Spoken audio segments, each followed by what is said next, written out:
I think from that time onwards, from going to the Italian Grand Prix, I just always wanted to race. What is it about car racing that first drew you to it? Whoa! Speed. Harrington, wheel to wheel, side by side as they shuffle down towards 10. Here we go, some early days. They must have been some of the first trophies I ever won.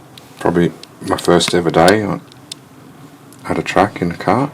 And this is the moving into cars, the first car I raced. And change of mood.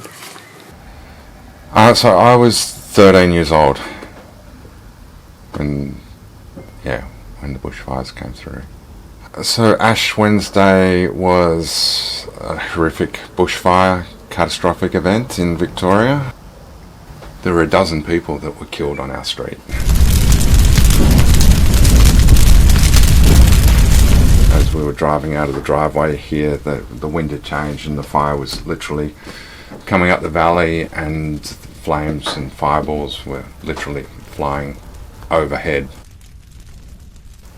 We had lost everything. Our house had been burnt down, and all of our belongings, apart from a few clothes and a few photo albums, our pets and everything got killed.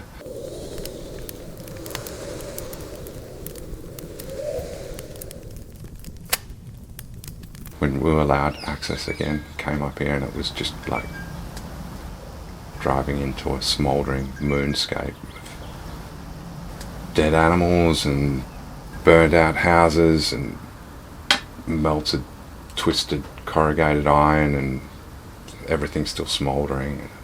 It smelt bad, and it's like some kind of war zone.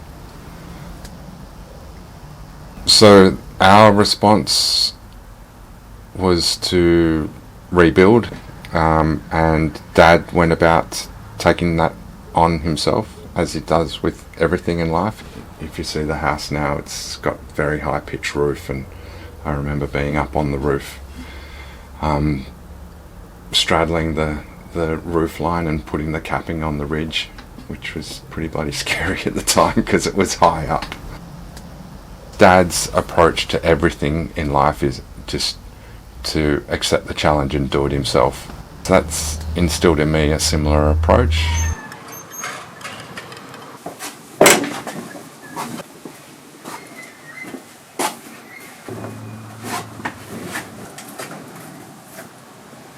Yeah, we were true privateers in the sense of the word, where we prepped the car entirely. Dad built all my race engines.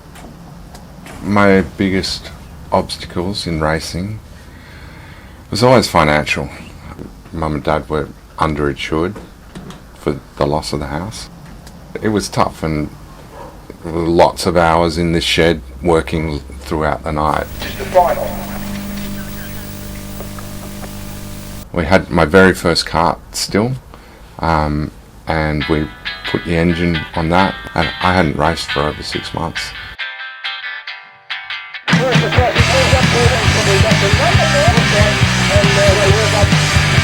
The Harrington boy in number 11 says, "Hey, Rawlinson, this is not your championship, Buster, this is mine," and he walks up behind him.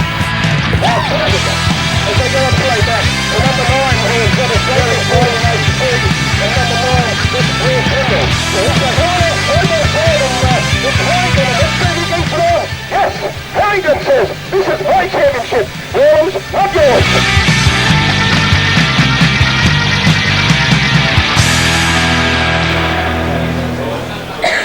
I'd like to thank John Pizarro for giving me an excellent sprinter to run this weekend, and my dad for putting all the time and effort into building an excellent engine. Thank you.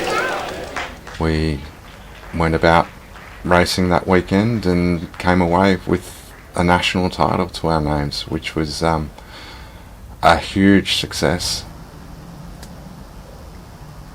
I feel very privileged to have been able to chase my dream as a childhood dream and genuinely chase it. Yeah, happy with what I've achieved. Go and open up the shed and get in it, dickhead.